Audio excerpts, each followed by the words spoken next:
Hello everyone, welcoming again you at my YouTube channel. So आज के video में हम डिसाइड करने वाले हैं व्हाट इज़ बेसिक और standard maths according to NCERT.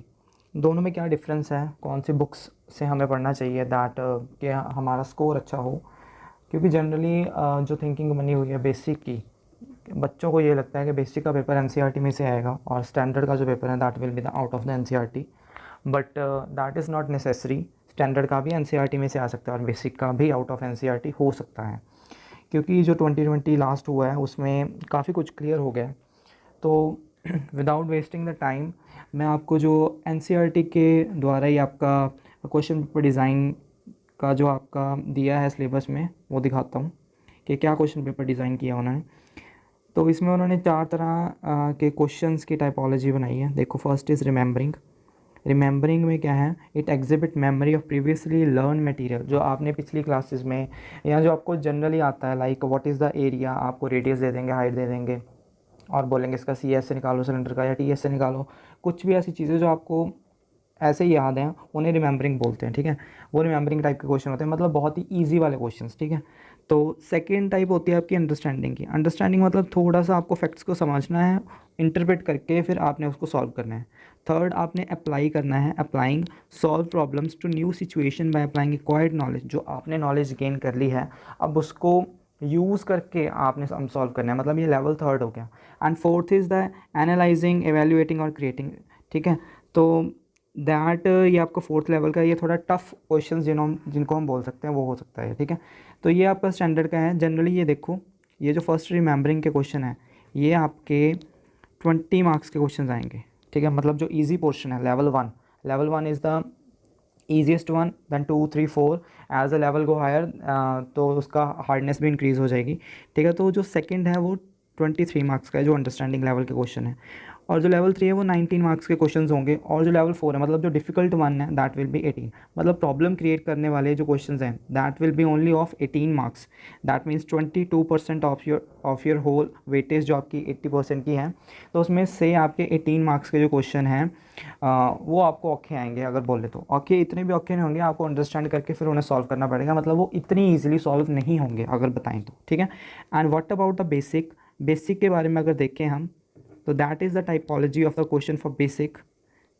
तो बेसिक में देखो, रिमेंबरिंग के 32 हैं, मतलब जो इजी पोर्शन है वो 32 मार्क्स का आ रहा है। ठीक है, मतलब एक तरह से हाफ ही हो गया।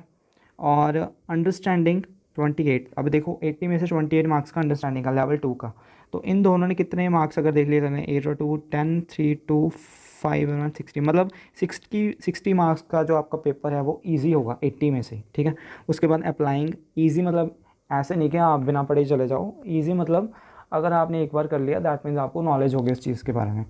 अप्लाइंग, उसके बाद एंड जो आपका डिफ़िकल्ट पोर्शन है नंबर 4 पार्ट, वो सिर्फ और सिर्फ 8 मार्क्स का होगा। मतलब 8 मार्क्स के ऐसे क्वेश्चंस होंगे जो थोड़े फंसी होंगे, मतलब उसके ऊपर आपको ज़्यादा सोचना पड़ेगा, तो वो सिर्फ 8 मार्क्स का पोर्शन होगा।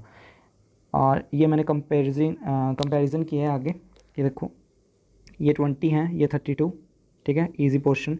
उसके बाद 23, यहाँ पे 28 के हो गए, ये 19 के हैं, लेवल 3 के यहाँ पे 12 हैं। ये एक्चुअली बेसिक का है, ये बेसिक का बता रहा हूँ, ये स्टैंडर्ड के हैं। और यहाँ पे 3 मार्क्स का है और ये हो गया 8 मार्क्स का। ठीक है, तो ये आपका डिफरेंस है बेसिक और स्टैंडर्ड में। ऐसा नहीं है कि कोई एनसीईआरटी में से आएगा या एनसीईआरटी के बाहर में से आएगा, no, it is not like that. सिर्फ ये जो टाइपोलॉजी ऑफ क्वेश्चन है ये मैटर करती है।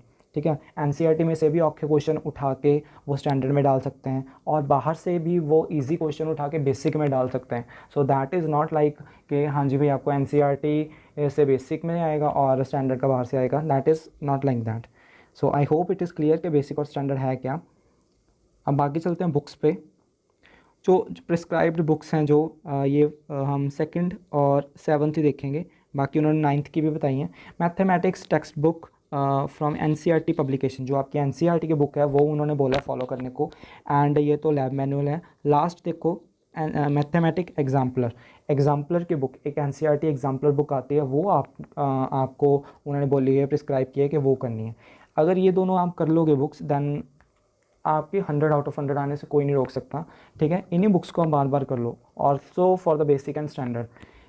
इसके अलावा कोई भी बुक आपको करने की ज़रूरत नहीं, क्योंकि जब एनसीईआरटी ने ही बोल दिया कि आप एनसीईआरटी पब्लिकेशन की एनसीईआरटी वाली बुक करो और एनसीईआरटी एग्जाम्पलर करो, then why you are going for other books like R D Sharma, R S Agarwal या एवरग्रीन जो भी बुक्स हैं।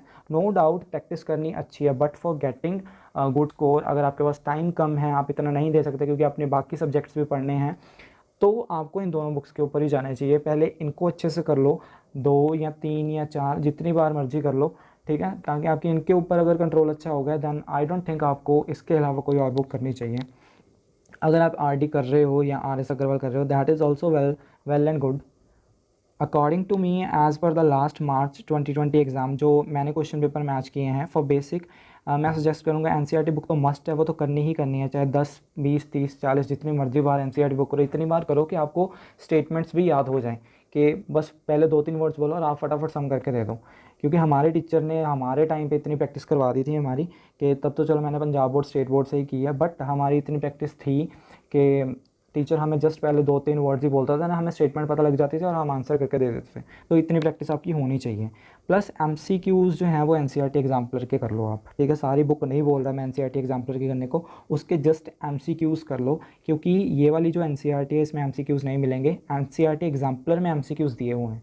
सो आप बेसिक वाले वो कर लो, and for the standard NCERT तो करनी ही करनी है, साथ में एनसीईआरटी एग्जाम्पलर भी मस्ट है, ये भी करो। उसके बाद in exam days when the जब आपके एग्ज़ाम नियर आ जाएंगे, तब आई होप आपने 2-2 3-3 बार ये दोनों बुक्स कर ली होंगी।